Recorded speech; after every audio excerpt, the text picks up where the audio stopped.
InsyaAllah ya, kita akan mengupas tajuk yang ke-43 dalam kitab 40 hadis. Ada orang mukmin alhamdulillah dicermin, iaitu tajuknya adab berhutang. Ya, adab berhutang. Jadi kita lihat apa ada matan di sini. Hadatsana Al-Makki bin Ibrahim, hadatsana Yazid bin Abi Ubaidah an Salamah bin Al-Aqwa'i radhiyallahu anhu qala kunna julusan 'inda Nabi sallallahu alaihi wasallam idh utiya bi janazatin faqalu sallallahu alaiha faqalu salli 'alaiha faqala hal 'alaihi daynun qalu la qala fahal taraka syai'an qalu la فصلى عليه ثم أتي بجنازة أخرى فقالوا يا رسول الله صل عليها قال هل عليه دين قيل نعم قال فهل ترك شيئا قالوا 3 دنانير فصلى عليها ثم أتي ب3 فقالوا صل عليها قال هل ترك شيئا قالوا لا قال فهل عليه دين قالوا 3 دنانير قال صلوا على صاحبكم قال أبو قتادة صل عليه يا رسول الله وعلي دينه فصلى عليه رواه البخاري. Maksudnya telah menceritakan kepada kami Al-Makki bin Ibrahim, telah menceritakan kepada kami Yazid bin Abi Ubaid daripada Salamah bin Al-Aqwa'i radhiyallahu anhu, dia telah berkata, pernah satu ketika kami duduk-duduk bersama Rasulullah sallallahu alaihi wasallam. Kemudian kami dibawakan sekujur jenazah. Mereka yang membawa jenazah itu memohon kepada Rasulullah SAW, mohon disolatkan jenazah ini. Ya, jadi orang yang bawa, waris-waris yang bawa jenazah tadi, bawa masuk masjid ni, makanya nampak solat kat situ, mereka jumpa Rasulullah, ya Rasulullah salli alaiha. Kan? Minta Rasulullah solatkan jenazah ni. Solatkan ke atas jenazah ini. Maka Rasulullah pun bersabda, bertanya kepada mereka, apakah ke atasnya hutang? Ni jenazah ni ada hutang tak ni? Mereka menjawab tidak. Rasulullah bersabda lagi, apakah dia meninggalkan, mewariskan sesuatu? Ada ke tak tinggalkan apa-apa harta ni? Mereka menjawab tidak. Hutang pun tak ada, harta pun tak ada. Lalu baginda Nabi SAW pun menyolatkan jenazah itu. Sebab tak ada masalah lah.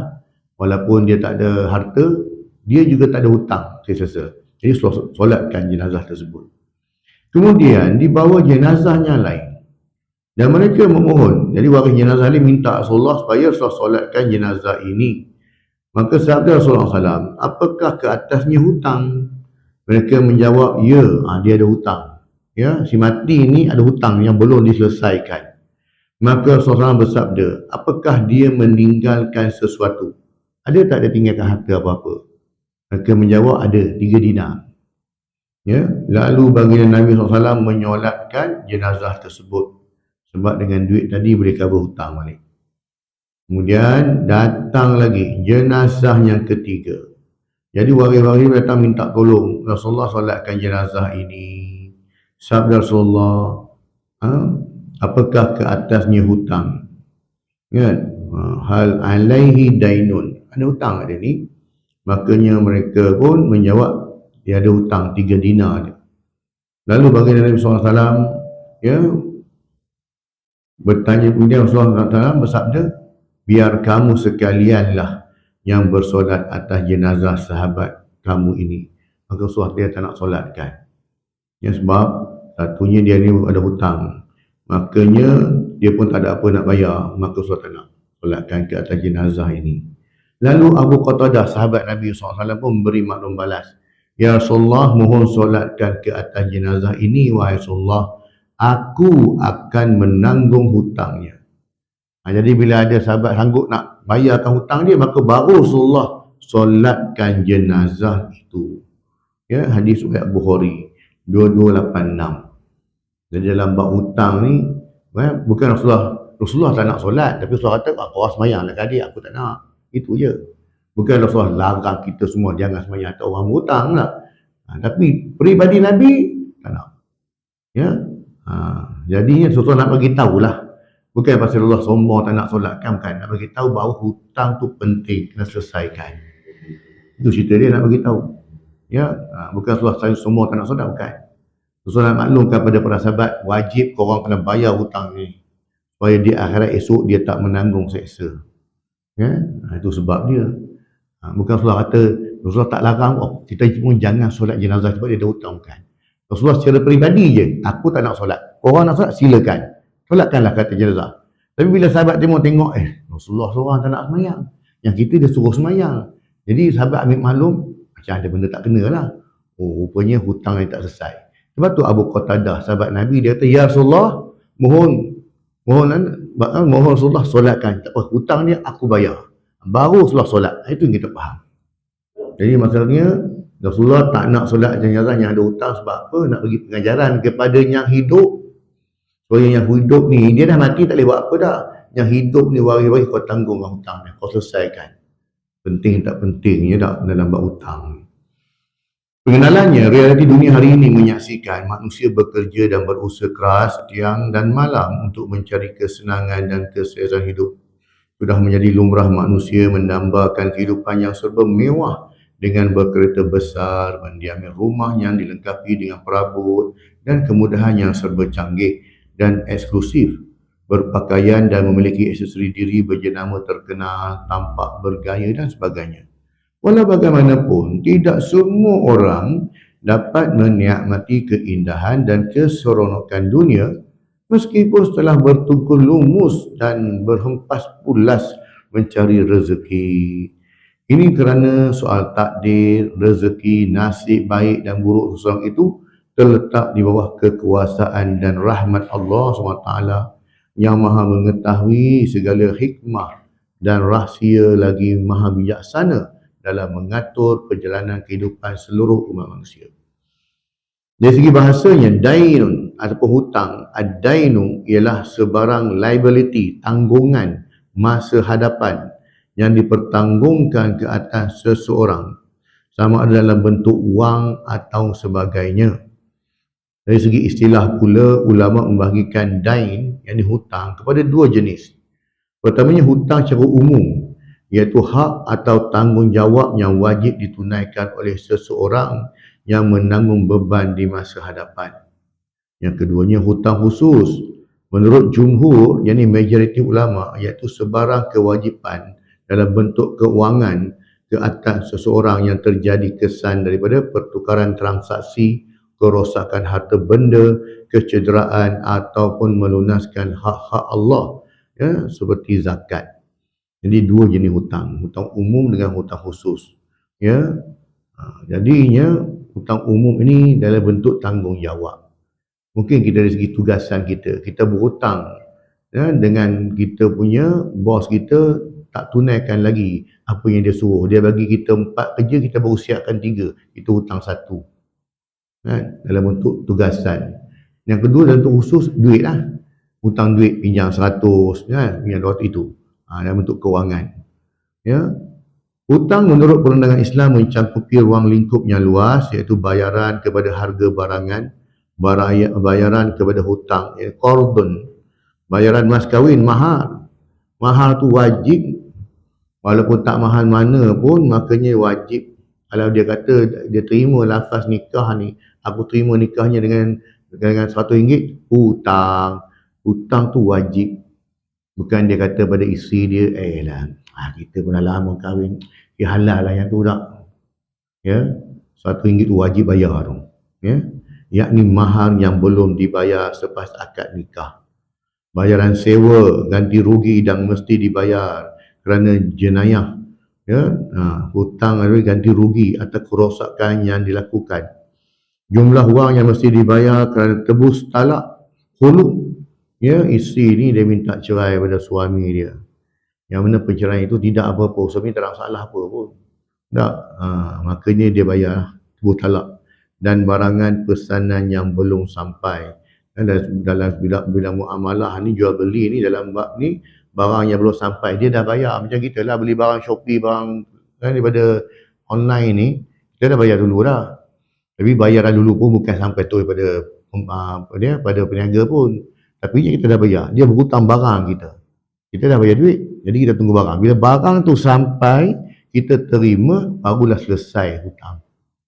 Lagi barang tu ada pada JNT, makanya peniaga dia hutang pada kita. Jadi dah sampai, baru kira selamat. Maka orang kata apa?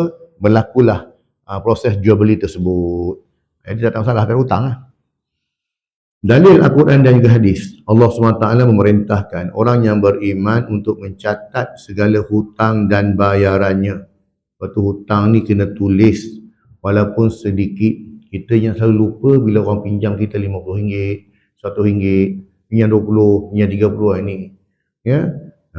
Jadinya inilah dia ambil kesempatan oleh orang. Dia tahu dah aku ni kalau minta 50 kan dia memang boleh dapat je nak. Kan? Dia pun tak kira pun kan. Allah SWT berfirman dalam Al-Quran, dalam suratul Baqarah ayat 282, satu muka surat penuh dalam Al-Quran. Inilah ayat yang paling panjang sebab ayatnya satu muka surat penuh cerita pasal hutang. A'udzubillahi minasyaitonirrajim. Ya ayyuhalladzina amanu idza tadayantum bidainin ila ajalin musamma faktubuh wal yaktub bainakum katibun bil 'adl. Wahai orang-orang yang beriman, apabila kamu menjalankan sesuatu urusan dengan hutang, piutang yang diberi tempoh sehingga ke suatu masa yang tertentu, maka hendaklah kamu menulis hutang dan masa bayarannya. Hari ni kita boleh je dalam bentuk WhatsApp. Dia nak pinjam duit, okey, bila kau nak bayar? Jadi WhatsApp kita tu jadi saksi kita. Ni bukti dia ni. Ya, dah bertulis. Maksudnya kita boleh ingatkan balik. Esok tak kita nak minta, kita just reply, ambil balik tu, kita pulang balik pada dia. Ni kan cakap hari tu kena bayar pada awal tahun, dapat hire kan. Ni dapat hire ni. Tarikh sekian-sekian. Lepas tu tuan-tuan, kalau buat hutang, kalau orang tu dia berhutang dengan kita, bila kau nak bayar? Bulan depan. Bulan depan dia tak jadi lagi. Kita kena spesifikkan. Bulan depan berapa hari bulan? Keluarkan kalender tengok. Okey, bila kau boleh bayar? Sebab biar benda tu, orang kata apa, tepat. Kalau bulan depan tu, awal bulan, tengah bulan, hujung bulan, dia benda yang umum. Tentukan tarikh, berapa bulan? Bulan depan, tahulah bulan depan, tapi aku agak-agak bila kau boleh bayar? Di situ barulah orang yang berhutang, dia akan ada perasaan tanggungjawab. Kalau dia kata secara umum je, bila bayar? Bulan depan. Okey, bulan depan. Kita minta dia awal bulan, kan bulan ni, tengah bulan lah. Tengah bulan pun tak bagi tarikh lagi. Dah masuk tengah bulan pula, hujung bulan lah. Kan? Dah ambil anjak macam tu. Jadi minta secara spesifik. Berapa bulan kau boleh bayar? Okey, 15 bulan lah. Okey, setuju. 15 bulan lah, aku datang minta balik lah. Okey, itu baru betul. Hari ni yang banyak jadi bila mana tidak ditetapkan tarikh tu yang kita nak minta hutang macam minta sedekah. Sebab apa? Kita buka open ticket. Kan? Tarikh terbuka. Bila kau nak bayar? Tahun depan lah. Tahun depan kau bayar. Apa yang kau jangan risau, tahun depan aku dah dapat naik grade gaji, aku dah naik ni, dah naik semua ni. Okey, gua bayar tahun depan. Tahun depan tu bila? Minta Januari, diangguh pergi ke Februari. Minta Februari, tangguh sampai hujung tahun. Jadi biar kita letak satu tarikh dengan tepat. Tak ada masalah pun. Ditakdirkan pada tarikh tersebut, dia tak boleh bayar. Okay, kita injak satu tarikh lagi. Letakkan tarikh baru. Okey, sekarang ni 15 bulan. Tak dapat bayar. Okey. Bila tarikh yang kita boleh bayar? Okey, hujung bulan. Okey, hujung bulan berapa bulan? Biar macam tu. Sampai kesudah pun tak apa.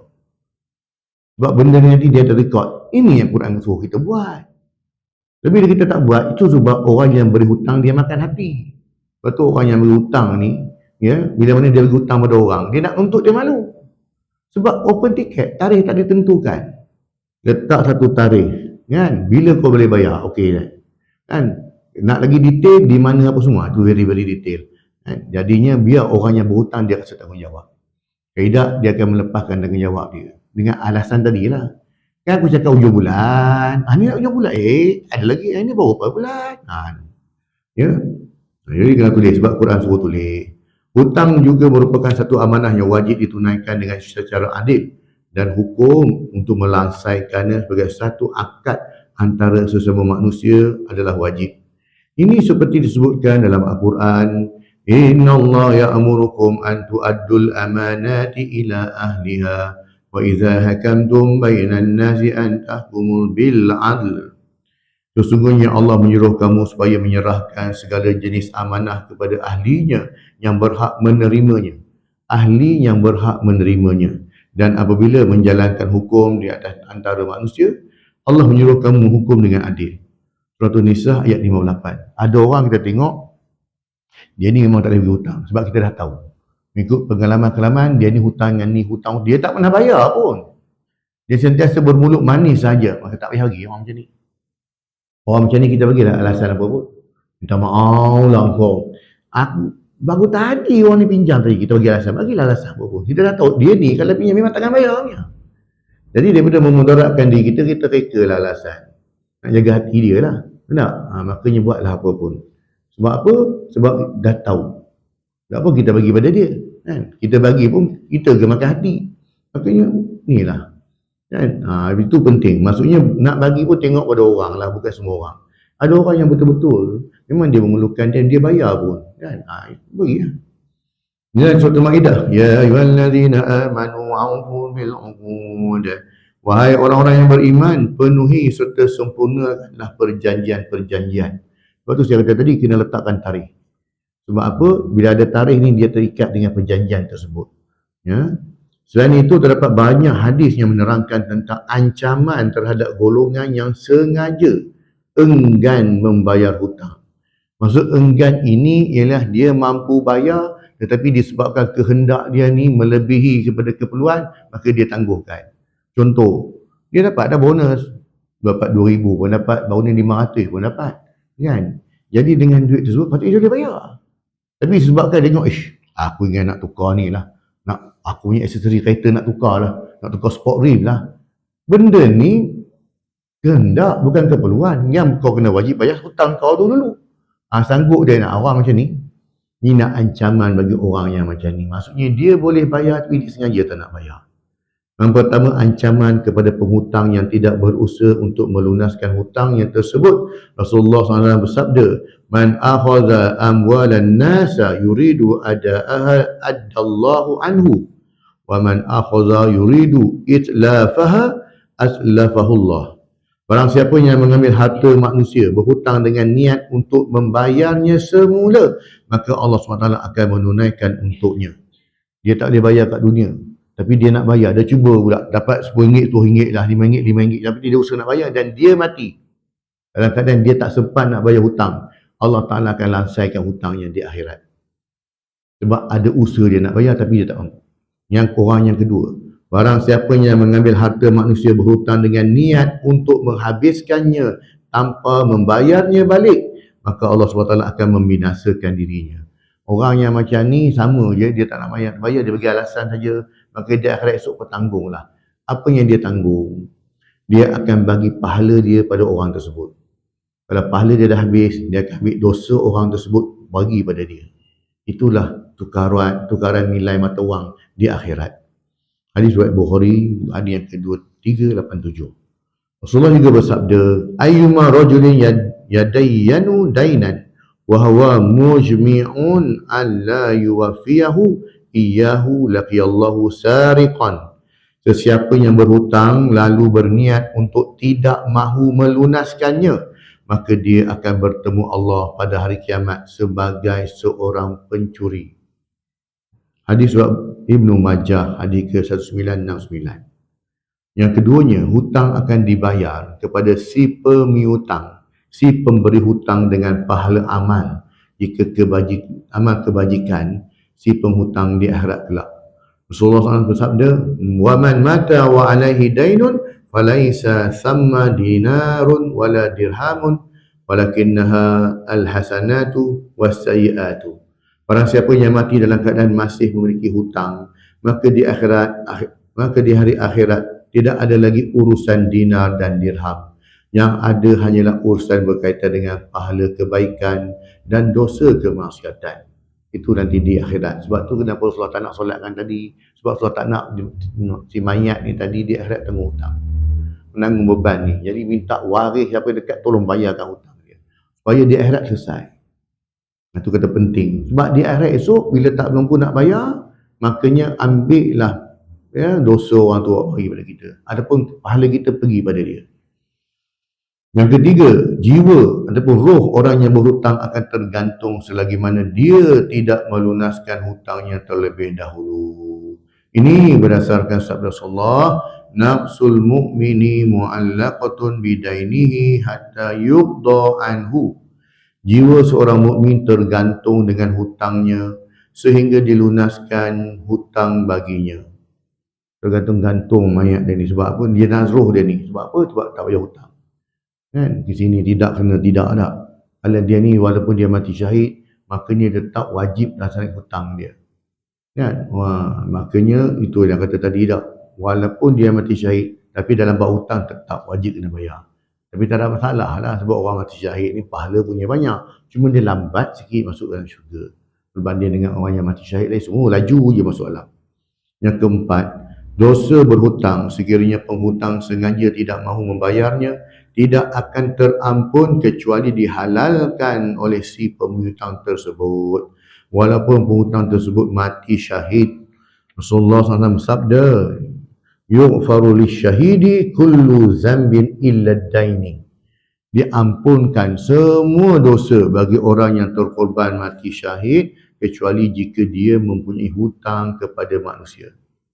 Ya, hadis riwayat Muslim hanya ke 1886. Tadi, ya, hutang dengan Allah insya-Allah selesailah. Sebab Allah Taala Maha mengampun. Tapi hutang dengan manusia minta maaf. Tak dapat nak tolong sebab kita kena minta halal pada orang yang boleh hutang. Keterangannya, Islam sebagai agama yang syumul dalam segala aspek kehidupan manusia telah menggariskan beberapa persoalan mengenai hukum hutang piutang, ganjaran beri hutang serta kaedah membayar hutang. Rata-ratanya masyarakat terpaksa berhutang atau membuat pinjaman kewangan untuk menikmati taraf hidup yang lebih selesa dengan tujuan untuk memiliki keperluan asas seperti kenderaan, rumah, perabot dan sebagainya. Terdapat juga mereka yang berhutang bagi tujuan menceburkan diri dalam bidang perniagaan atau melunaskan lagi empayar perniagaan. Yang ni pun tak ada masalah tuan-tuan. Kita hutang kereta, hutang rumah sebab kita bayar dengan bank pun, kita dah bayar sekali dengan dia punya takaful dia dah, dengan insurans lah. Itu jadi apa-apa pada kita pun selesai lah. Itu tak ada masalah lah sebab setiap janjian yang kita buat dengan mana-mana institusi ni kan dia ada cover dengan insurans lah. Ya, jadinya masalahnya yang kita berhutang dengan kawan-kawan yang tak ada cover insurans ni.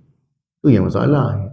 Pinjam 50, pinjam 100, pinjam 200, terdesak nak pakai duit anak nak kahwin, pinjam 1000. Ini yang masalah. Hutang dengan institusi tak ada hal. Kita mati accident, mati apa pun, selesai masalah. Sebab kita dah bayar. Memang kita bayar kan? Tapi yang orang ni yang masalah. Malah seakan-akan sudah menjadi seperti satu budaya dalam dunia hari ini.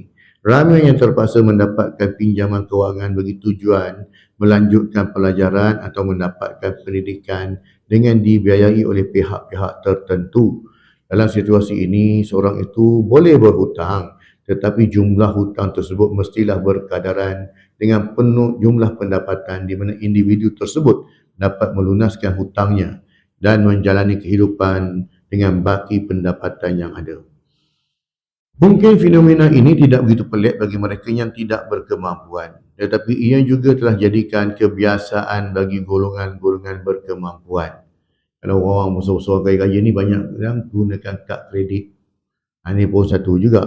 Kan? Menggunakan kad kredit ini. Itu yang sebab kadang-kadang orang muda, orang yang baru bekerja, belum apa-apa lagi kau, belum kahwin lagi, belum apa dah hutang sepah. Hutang kad kredit pula tu. Waktu dia swipe nak make up kereta dia, cik bayar dengan apa? Kad kredit. Napuk 2000 potong. Kan? Nak raya punya hal, nak kereta nak cantik apa semua tak. Lepas raya mikir nak bayar macam mana. Bayar pula kadar minimum sahaja. Bukan dia bayar ni pun tak selesai-selesai. Ni. Lama-lama bawa-bawa dengan lah jadi muflis. Kan? Maka lahirlah ramai individu yang berkemampuan membayar secara tunai tetapi masih lagi suka berhutang demi memenuhi keperluan diri dan keluarga yang rata-ratanya hanya untuk memuaskan nafsu tanpa memikirkan kesan buruk atas tindakan tersebut. Sebab tu kalau nak pakai kad kredit pun kena ada ilmu, tahu cara guna dia untuk apa. Kan? Ini berpunca daripada kurangnya maklumat berkenaan tentang bahayanya hutang dalam keadaan berkemampuan. Sesungguhnya, apabila seorang itu berhutang, bermakna dia telah mula meletakkan satu belenggu di lehernya. Dia terikat dengan belenggu itu dan belenggu itu tidak akan terlepas melainkan hutang itu dibayar. Sekiranya hutang tersebut tidak sempat dijelaskan ketika di dunia, maka ia akan terus dibawa ke hari pengadilan di akhirat kelak. Sebab itulah bila ada kematian dia, budaya kita ialah waris dia akan cakap di hadapan orang ramai. Kan, bukan cakap tu saja adat kan, itu merupakan satu orang kata ingatan pada semua orang. Kan, saya mewakili ayah saya yang telah pergi meninggalkan kita untuk selama-lamanya. Saya anak dia ni, maka saya minta halal. Sekiranya ayah kami dulu waktu hidupnya pernah makan ke atau tuan-tuan ke pernah ambil apa ke maka minta dihalalkan lah. Sekiranya ayah kami dulu ada hutang demikian, sekiranya tuan-tuan nak menuntut berjumpa dengan kami anak-anak jadi lah, boleh tuntut hutang tuan-tuan. Cerita macam ni tak? Supaya apa? Supaya betul datang jumpa. Yang datang jumpa mana? Yang tadi tak pinjam RM50, yang pinjam RM200 yang tak tulis tadi. Sebab tu kenapa saya kata perlu ditulis, walaupun RM50, RM200, paling kurang dalam WhatsApp dah ada. Bila mana si mati meninggal dunia, kita boleh tunjuk, saya ni bukan nak ni, tapi sebab arwah tu memang nak bayar sungguh. Dia kata kalau aku tadi suruh minta kau bagi aku memang nak bayar hutang kau. Jadi kita datang minta. Tunjukkan ni dia punya ni. Kan? Ada benda tu, jadi benda ada proof. Itu pentingnya kenapa Quran suruh kita menulis hutang. Kalau ada berhutang tersebut. Pengajaran hadis yang pertamanya berdasarkan hadis di atas, aktiviti hutang tidak boleh dipandang mudah dan remeh. Ia tetap perlu dilunaskan meskipun ketika itu kita sudah tiada lagi di dunia yang fana ini. Yang keduanya, berhutang diharuskan dalam Islam, tetapi dengan syarat ia bukan bertujuan untuk bermewah-mewahan dan pembaziran. Islam memilih jalan berhutang sebagai jalan terakhir jika benar-benar tersepit. Justru Islam menggalakkan umatnya agar memberi bantuan kepada saudara yang memerlukan. Lebih-lebih lagi dalam hal keperluan kehidupan. Sebab tu kita tengok, nak bagi hutang pun tanya kau nak buat apa, kau punya duit aku ni. Aku anak pun nak kahwin, nak beli tu, tak ni nak bayar duit kemah, okey. Maksudnya benda perlu bagi dia lah. Tapi kalau hutang, kau nak pergi mana? Aku nak pergi jalan-jalan, pergi Hatnyai ni, nak pergi Korea dia, hutang tak cukup lagi, nak bayar duit ni. Dapatlah itu bukan keperluan kau. Makanya kita konalah kod lain. Yang kau bukan main lagi untuk urusan suka-suka berpoya-poya, aku pun tak pernah jejak ke Korea tu, kau dah sampai berhutang pula tu dah. Makanya jadi tengok, jangan kita main bagi je, tanyalah dulu untuk tujuan apa.